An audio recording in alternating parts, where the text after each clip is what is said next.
মেহমান বিদায় করার সময় এই ভুলটি করবেন না।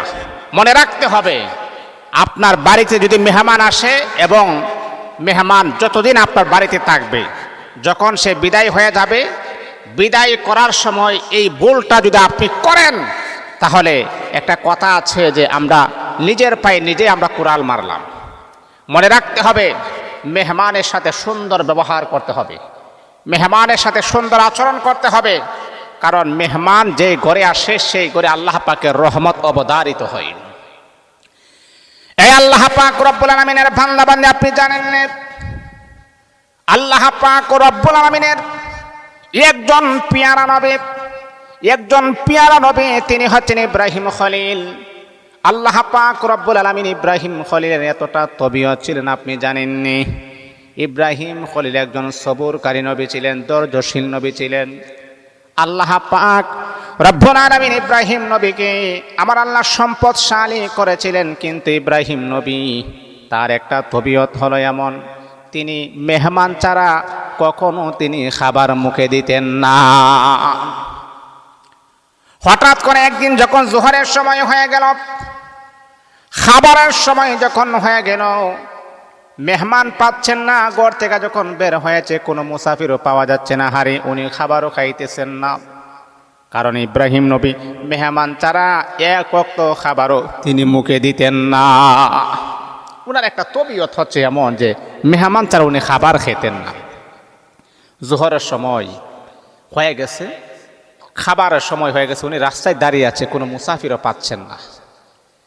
জোহরের সময় পার হয়ে যাচ্ছে, আসরের সময় হয়ে যাচ্ছে, কোনো মেহমান পাচ্ছেন না, একেবারে ক্ষুধার্ত অবস্থায়।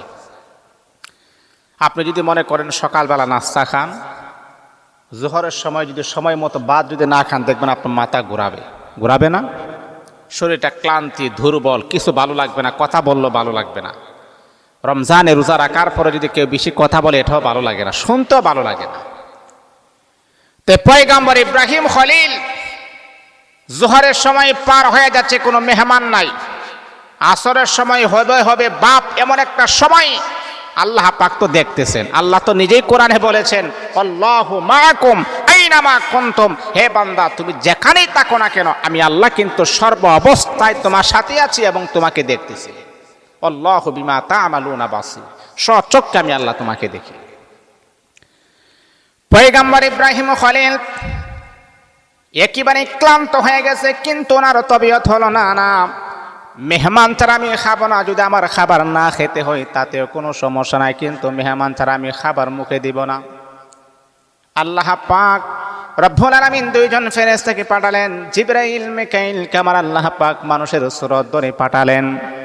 জিবরাইল মিকাইল যখন মানুষের সুরত ধরে যখন আকাশ দিয়ে আসতেছেন, পয়গম্বর ইব্রাহিম খলিল বলতেছে, ভাই আপনাদের বাড়ি কোথায়? অনেক দূরে।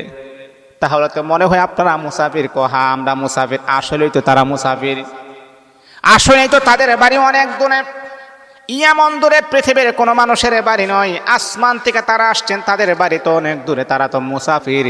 তারা এমন মুসাফির, পৃথিবীর জমিনে এর চাইতে শ্রেষ্ঠ মুসাফির আর হতে পারে না। 48 কিলোমিটার অতিক্রম করলে একজন মানুষ মুসাফির হইবে, 48 মাইল।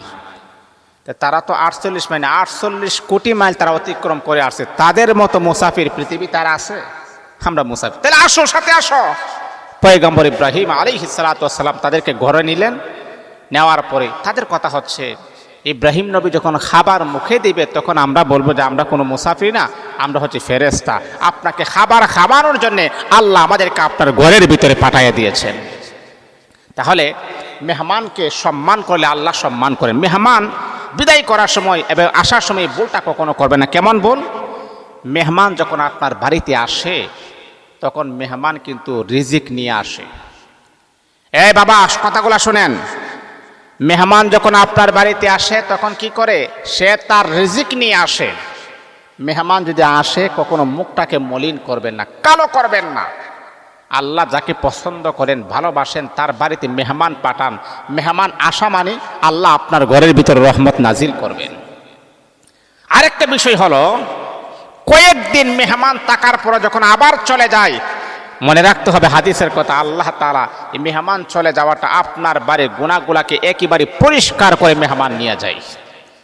আপনার বাড়িতে মেহমান আসাতে বরকত, আল্লাহ তাআলা আপনার গুনাহ মাফ করে দিবেন। তাহলে 2 নাম্বার। 3 নাম্বার হলো মেহমানকে হাসি মুখে আপনি বিদায় দিবেন।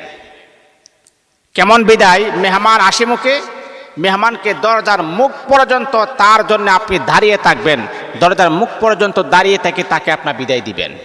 কথাগুলো বুঝাইতে পেরেছি? কারণ যদি আপনি এমনটা না করেন, মনে রাখতে হবে আল্লাহ পাকের রহমত থেকে আপনি বঞ্চিত হয়ে যাবেন, আল্লাহ পাক নারাজ হবে। আল্লাহ বলবে তোমার বাড়িতে মেহমান আসছিল কিন্তু তাকে তুমি সম্মান করো নাই, তাকে তুমি কদর করো নাই, মেহমান যতটুকু সম্মান পাওয়া প্রয়োজন ততটুকু সম্মান তুমি করো নাই, এটার জন্য আল্লাহ পাকের কাছে আপনি কাঠগড়ায় আসামি হয়ে যাবেন।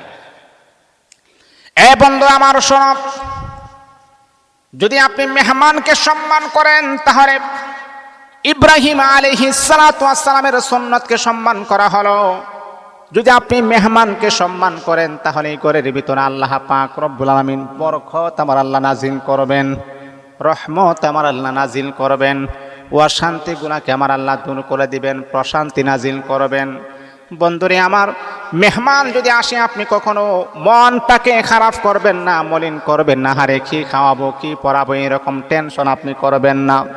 কারণ আপনার ঘরে যদি মেহমান আসে তাহলে বুঝতে হবে তার রিজিক কিন্তু সে নিয়ে আসছে, আল্লাহ পাক রব্বুল আলামিন তার রিজিক পর্যন্ত আমার আল্লাহ আপনার ঘরে পৌঁছায়া দিবে। এই বন্ধু আমার, কেউ কাহারও রিজিকে বাগ বসাইতে আসে নাই, আল্লাহ আপনার রিজিক নির্ধারণ করেছে, আমার রিজিক নির্ধারণ করেছে। এই জন্যে কখনো মেহমান যদি আসে তাহলে মুখটাকে মলিন করা যাবে না।